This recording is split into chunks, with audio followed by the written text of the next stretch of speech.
Hey button pushers, Nick here, and today we're going to be taking a look at the 80s era homage to classic sandbox violence, American Fugitive on Xbox One. The game was released on 21st of May and is available for PC, PS4, Switch and Xbox One. The game was developed by Fallen Tree Games and published by Curve Digital, who sent over the review copy, so thank you very much to them. A full review is up on the website already, and as always the link for that is in the description below. First off, as an introduction to the story, you take on the role of Will Riley, a man who's been wrongfully accused of murdering his own father. You need to escape prison to find the real culprits by any means necessary.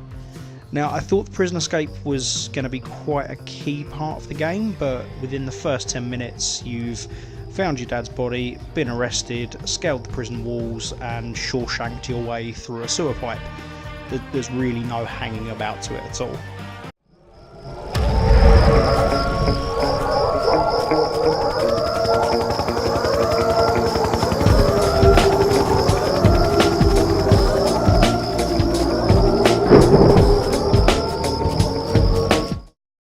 Naturally, one of the first things you have to do when you escape prison is to make it look like you haven't just escaped prison.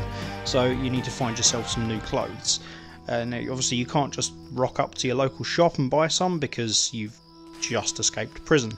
So you'll need to be a little bit sneaky about it and grab some clothes off of a washing line. Can't always guarantee you're going to get lucky the first one. The first washing line I went to contained nothing but different coloured dresses, so I had to wander about until I actually found proper clothes. The changing of the clothes will become even more vital later on in the game, as if you're caught committing a crime and you make a run for it, then the police are going to be looking for someone matching your description, so changing outfits on the sly reduces the heat that you have on you. The same logic applies to vehicles, so if you commit crimes in a car, then the police are going to be on the lookout for that car, so it will need to be ditched. Once you've ditched your prison outfit and got into some crime-free clothes, then it's time to start the hunt for the real killer. As you start to dig further into the murder, you'll start to do jobs for people around town, so they'll be more inclined to help you out on your personal mission. The jobs you do are a solid mixture of quite a few different things. You'll start off doing little things like running someone off the road or damaging some trucks to improve business for a local body shop, but things start escalating the further along you get, and you'll soon find yourself more frequently in shootouts and evading a much more aggressive police force. Also, as an added twist to the story missions, you will end most of the missions with quite a high wanted level, and sometimes you'll be left in the middle of nowhere without a vehicle, which means your first focus has to be just running away and hoping for the best. You can either escape and find a way to reduce your wanted level, either by hiding or changing your outfit, or you can give up and surrender, or you can, if you've got a gun, go out in a blaze of glory.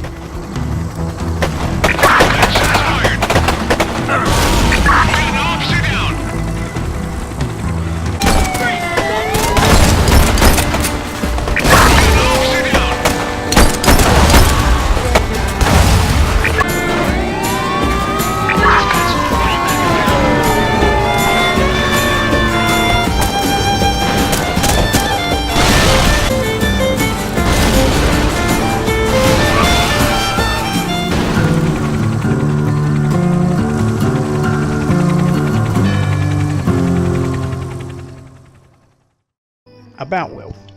While he isn't a father killer, he isn't exactly squeaky clean either, and he has somewhat of a history of thievery, which means he knows a thing or two about how to successfully break in somewhere. Now, the smart thief doesn't just break into a house straight away, you have to case it out first of all. So when it gets to the robbery parts of the game, you need to be a little bit cautious and find a house which obviously doesn't have anyone near it that's going to spot you, and then you can peek in through the different windows to see if the house is occupied. If the house isn't occupied, then you can either smash a window to get inside, or if you have a crowbar you can kind of jimmy open the front door, and that starts the burglary part of the game, which is probably best described as a basic mini game more than anything else. Once you're inside of a house, you're presented with a floor plan showing exactly where you are at the moment and highlighting what the other rooms are if you've spotted them from the outside. When you go into the house, assuming you've broken into the house, then there's a timer that counts down that will show you how long you've got until the police arrive. This continuously ticks along as you're in the house, and each room has a number at the top of it that shows how long it's going to take to actually search that room. So you need to think quickly and think carefully about what you want to do. So have you got time to loot the entire house, or do you just need to look at certain rooms? It's a toss-up really, because you can either spend the time looting everything and then giving yourself very little time to escape, or you can just go after the key rooms and guarantee your escape. If you're not into the sneaky approach, then you can take the slightly more savage approach to it and kind of hang around outside of a house until somebody comes out, knock them out, and then steal their house key. That way you can get inside the house without the risk of tripping an alarm, so you essentially have an unlimited amount of time to root around their possessions and try and find something. The other not so subtle way of obtaining a little bit of extra cash is to go into one of the shops dotted around the town and rob them. This is a chance-based system, and it depends on the equipment you've got and the guns that you've got. So first off, you need to go in and threaten the owner. Depending on how big and scary your gun is, you'll have a higher percentage chance.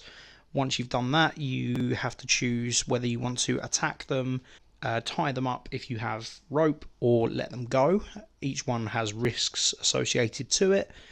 So it's up to you what one you feel more confident with, and then once you've decided, you've got a certain amount of time, same as the house robberies, to loot the store and try and get anything you can and make a break for it before the police arrive.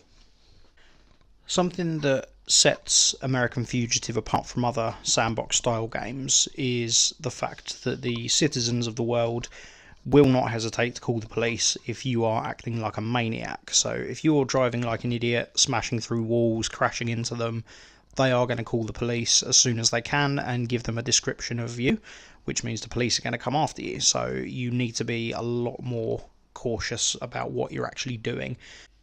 If at any point in the game you die or you get busted, then you just simply escape prison all over again and respawn at the nearest sewer grate, because apparently escaping prison in the 80s was the easiest thing ever.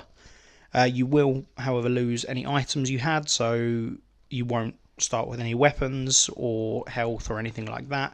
You'll be in your prison clothes and you'll need to again find a new outfit, but you will get to keep hold of any cash that you had. Whenever you accept a mission, then you're told right at the beginning how much cash and how many upgrade points you're going to get for completing it. These upgrade points and the cash need to be combined to actually purchase upgrades, which can be done from the menu at any time.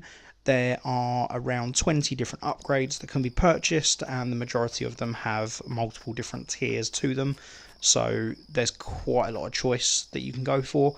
All of them are open from the start, so you don't need to unlock anything, but some of them require more upgrade points than others. Now, an open world sandbox game wouldn't quite be the same without side missions, would it?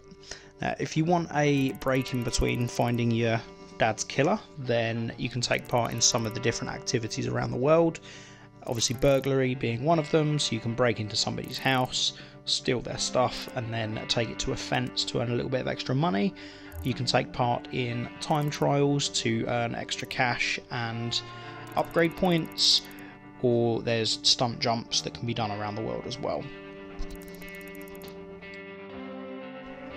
And to complete the mandatory collection of items that decent open world games have to have, there are of course collectibles.